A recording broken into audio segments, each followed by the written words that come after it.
Cool, we'll see. Okay, we're back. We're back.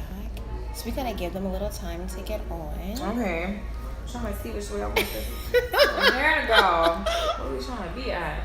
I know my team is probably like, what is she doing? Can you guys hear us? We want to know if you guys can hear us. Because we were on before, but some people couldn't hear us. So I'm gonna do live. Oops. Live. Hey. Hi. Can you hear us? Live with. Yes. Okay, great. Awesome. Live with Jay Grass at Todd Snyder. SNY. You know us so. You know us so. Why? Come on, can I type? There we go. There you go. Okay, awesome. So, I just want to introduce you guys. You're making me laugh already. I just want to introduce you. We're trying to also get this light right because Yeah. it makes me look like I have a big thing on my forehead. No, you don't. What's this? This light right here.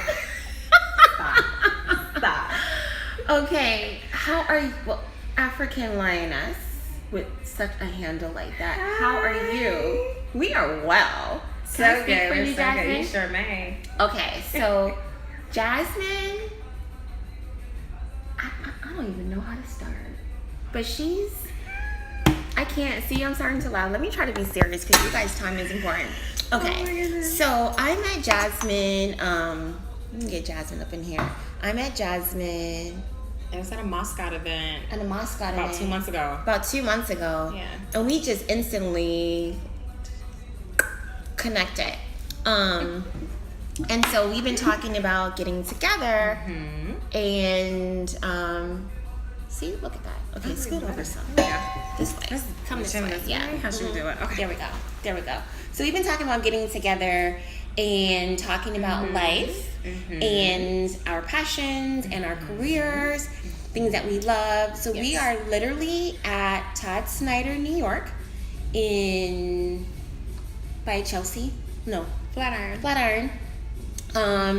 And they are going to be introducing an amazing coffee bar here through El Rey, which I am all about. And not just a coffee bar, but an actual restaurant as well. So coffee bar, restaurant, along with an amazing store for men and women as well. So we went up this morning just to talk a little bit about that, but also it just went into a whole bunch of different things. Like Different the conversation things. it wrapped around so much. We talked about some And good stuff. some really good stuff. Really good stuff. And they made me a coffee. Can I show you? Bro. The situation It was a pod. was a situation. It was an espresso pod, which I don't normally have. And someone came and brought it for me. It was amazing. So the reason why I wanted to go live for a couple minutes is this woman is really inspiring. Oh, I appreciate that. You're welcome. I appreciate that. And I I'm really always aligning with inspiration. do.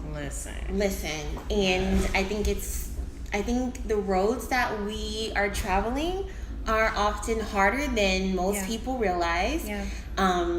Not just for our pocketbooks, but for our emotional health. Yes. The things that we want to do, the quote unquote black linings that we find when we're trying to push further and harder and still be authentic while still managing our own heart frequencies.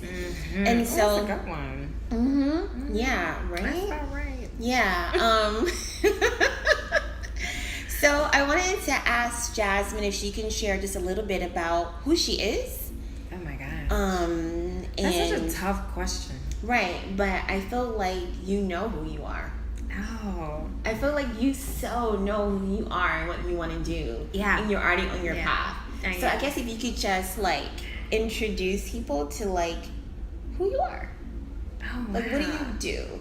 So I am Todd Snyder's assistant. Lovely person. Lovely store. 25 East 26th Street. If you guys can come by, amazing team. So as his assistant, I dip and dab in some of everything for him, whether he asks me to or not. One of the things that we were talking about that goes along with that, just as far as being familiar. So we're right here in the store. I try to make sure I'm in the store, for example, as much as possible, because I want the team to see me. I want them to know that I am as much of a service to them as I am to Todd, and that we're all one big team. And I want people to be familiar with who I am. I think being approachable is extremely important. And more importantly, I don't want them to be like, oh, she's like another top person's assistant. So, nah, that's not it. You cut me, I bleed just as much as, Bro, you cut me, I bleed. We bleed, right? Bro, it's so human. My blood is red. Mine is too. Okay. So, I try to be as open, as approachable, as like a team player as much as possible, at the same time being his assistant and making sure that all of his needs are met, whether it's in store or if it's just being in the office. It's very, very important. And with me just starting into my own career and doing what it is that I want to do, yes, I've learned to take the opportunity of being someone's assistant, figure out how do I want to be able to branch this off into what it is that I want to do. Amen. How can I allow this opportunity become an even bigger picture, not just for me, but for those that are either following behind me or for those who have also set the path for me. Like, how can we all make space to make something bigger and greater? And I think, learning and understanding a business is extremely important. We see so many businesses failing. We see so many businesses going under, and it's extremely important as, a millennial to understand and know what's going on. So when my time really comes, we're all just on the map and we have a clear conscience of what to do and how to do it, and understand also that we don't have to play it safe. Amen. Oh, okay. So I love that. I'm a big believer in play. Like that play should be in our lives and that we should do it. But I think part of not playing it safe, since you said that, and segueing into your own personal passions, the things that you want to do, how do you navigate like the freelance world in your role, while also knowing that you still want to leave a footprint? I think what it comes down to is personality. So I remember when I had my interview with Todd, and a lot of people, if you know anything about Todd, you know that Todd is from the Midwest. He's from Iowa. I'm originally from Chicago. So we have this Midwest feel, especially living in a city like New York, where of course we want to prosper, but at the same time there has to be that grit. But how can you have that grit and not lose yourself? Right. So it goes down to personality. I'm a very sweet person. I'm very kind. I'm very loving. I'm very giving, but at the same time I have that grit. So I think, being able to hold on to your character, knowing that because jazz is jazz, that's my footprint, my character, how I come across, again, being approachable, being familiar, that's what makes people want to come back and want to be like, oh, can we be friends? Yes. I want to be your friend. I've claimed you. And I'm fine with that. I love that, because I think that we all need to be able to share that energy. And I have so much energy. My energy is a little like crazy. It's ridiculous. I believe that I've always believed this, and I still believe it. I believe that energy is an X factor. Yes. And I believe that most of us are not tapping into our own energy. And I think that we're taught, like, maybe sometimes it's like a sixth sense, or that it's just a feeling, or it's just when your intuition kind of like kicks in sometimes. But I truly believe that your personal energy, whatever it is your thing. It is. And if you can tap into that, and it will serve you, it will work for you, it will take you to so many places where money can't. And it really can't. It really, right. And I think it's so funny. Like, I hear people talk about all the time. I had a woman, I was actually on the phone trying to schedule a messenger for my team because it's market week. And I'm walking down the street, I'm scheduling this messenger, and I'm trying to grab lunch at the same time. And this woman, she stopped me and was just like, you are so sweet, you are so kind. I was overhearing She could feel you. Yeah, she could feel me. She was like, I was overhearing your entire conversation. You were just trying to schedule a pickup truck. But you were so sweet, and you said like, no sir, and Thank you, sir. I greatly appreciate you. And that's something, again, going back to leaving your your footprint.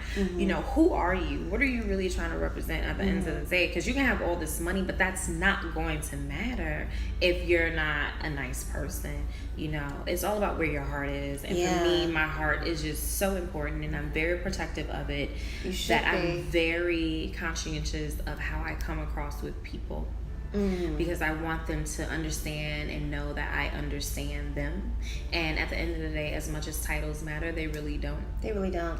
Because as you can Seth be here Golden today, would say, we don't need no stinking badges. Girl, I love that. Exactly, the Brew Clint show. Okay, so we were talking. So I want to bring up two other things. Okay. So I try to keep this kind of short because I know you guys are probably in the world doing your thing. We were talking about boxes, and man, okay, I finally am getting sleep. But last week I slept like 24 hours all week. Oh my gosh, it was so hard. Like this week was like so difficult for me to get sleep. Like the past like 3 weeks, just making sure everything was together for show because we just had our fashion show. Thank you again, New York Times, for the review. Thank you, New York Times. It was a lot of work, so I get it. Like I'm still tired, and I traveled, so I was like I'm even more tired. I know. So I get it. Instagram is lit. Hi. So I want to talk to you about boxes. So cool. Okay.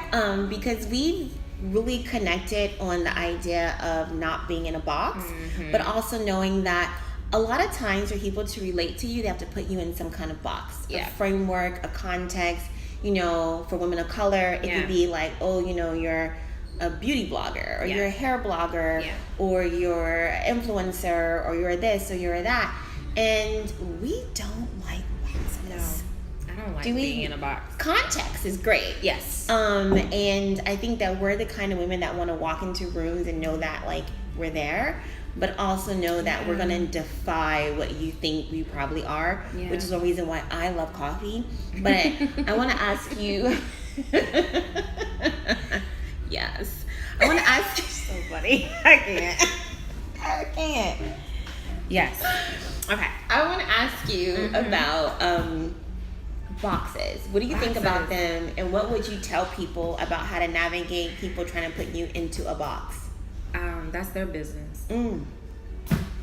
That's their Can I get a amen? No, seriously, like that's their business, their perception of you. Granted, I feel that perception is like everything. The way you come off it plays a huge role in how people perceive you. However, you know, some people, they like to go the extra mile and they create things in their head, and you're just like, where'd you even get that from? Like the writing is directly on the wall. It's very black and white. Now, where'd you know? But I get it. People are very in the line stuff. That's a whole nother subject, right? But it's like, okay, but for myself, it's like you can't put me in a box. And if you decide to put me in a box, again, that's your prerogative, that's your business. It's not for me to say anything. This is what it is that you decided to take from who I am. I just hope that it's positive. If you're gonna put me in a box, I hope it's a positive box. I hope you get some good stuff out of it. I hope you get some good content out of it.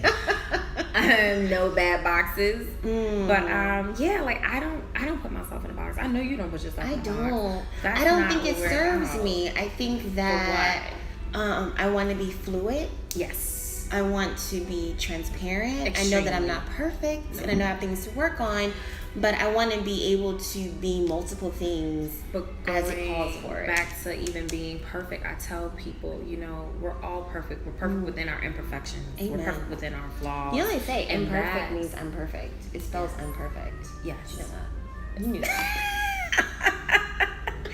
But that's honestly how I see it. Like we're perfect within our flaws. That's what makes us who we are. So it's like you can't put me in a box. There's no way. It's impossible. Why would you even do that to me? I would never. Thank you. Because I don't want you to put me in a box. Don't put me in a box. No, I promise. This is what's been happening all morning. That's literally what we've been doing. Right. Okay. So last question. Yes. I just had a moment like. I feel very full right now. So my last question is, we're dreamers. Yeah. That's who we are. And I hope you guys are dreaming out there. Don't stop dreaming. Please be dreaming. Don't stop dreaming. And write it down. and write it down. So I just want to say, what advice would you give to people who have a dream, who see something that is not yet real, but it is real? And we've talked extensively about your plans for the future and what you want to do and what that looks like, but you have a path. Yeah. And you know where you're going. Yeah, we all do. We all do. So what advice would you give people, or what would you tell them about pursuing the invisible? Write it down. Write it down. Don't tell a lot of people. I believe in talking about it, because as you talk about it, it manifests.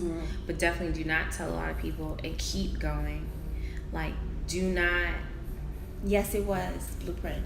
Like, do not allow other people to tell you what to do and how to do it. And something that I heard is the best advice is taking no one's advice. Oh, Believing in yourself, listening to yourself, listening to your intuition. Because your intuition is always right. It may not be right that day or that moment, but it's always right. It always comes up right. So I have to pop in, Okay? Because I believe that it takes such. I believe. Yes. I'm having a moment, and I'm not gonna cry. But I am so connected to this idea about intuition and knowing something so powerful, so strong, that, and when you write it down, you can go back to it and say, I felt this, and so I can validate it. Yeah. But I think that when you're living a certain kind of life, and you feel something, and you know without any other thing or person being able to validate for you that it is, that it is a hallmark of your journey, of who you are, of what you're pursuing and reaching for, and that emotional intelligence no one can buy. No one can give you. No one can like anoint you with it. And the more that we tap into our own emotional intelligence, we create the most amazing frequencies in our lives, and we just have to trust them. Which means you have to trust yourself. Amen. You have to have that faith within you. If you don't have any faith, it's like, well, how is this going to work? You know. And then everything happens, not just for a reason, but that everything happens to bring you to your best self. And that's the hardest part. Like, you can be sitting over here crying over something, over a lost job, over a breakup, over a missed opportunity, a missed train. But knowing that life will show you. Life will show you the reason why all those things happened. This is what it's been like this morning with this phenomenal woman. I know. I love her. I'm gonna get makeup on her. I'm gonna get makeup on her. Mad white shirt. I don't care. I love her. And she waited for me. And they gave me espresso, which was awesome. So I hope that this was longer than usual, but I hope that this was inspiring, beneficial. I'm gonna let this run for the rest of the day. And you can do that on there? Yeah, you can do this now. Like, you click a thing. I don't be knowing. I've never. This is the first. I told you the first time I've ever gone. I know. Listen, I was like, can I find the light? I'm like, can I find the light? And then she was like, girl, you are the light. Yes. Hello. That's how it works. That's how it works. You know, and I think the other thing is, I would definitely say, only be around people that want to inspire you, want to uplift you. That's it. That's it. Thank you, everyone, for tuning in. I also wanted to say that you guys have sent me so many DMs about how you really love these lives, and I am going to try to keep doing them for you. When is the next one? I don't know. Tell me when you want me to have another one. I just do it when I find someone inspiring and trust. Bro, I don't just do these randomly. I mean, I do. But I have to, one, be inspired. So it's a little selfish. And then two, I have to feel that you yourself are going to inspire them. Because why else are we taking people's time? You are so right. That's what I believe. That is so sweet. I appreciate that. Okay, we gotta go. Because I'm not crying on a live. So sweet. I appreciate you guys. We This is my appreciate first time you. ever going live, so thank you guys for even Tomorrow, listening to okay, me. I'll try. Blueprint, I'll try. Bye. That was so cool. Wasn't it cool? Bro, I love it. It's so real.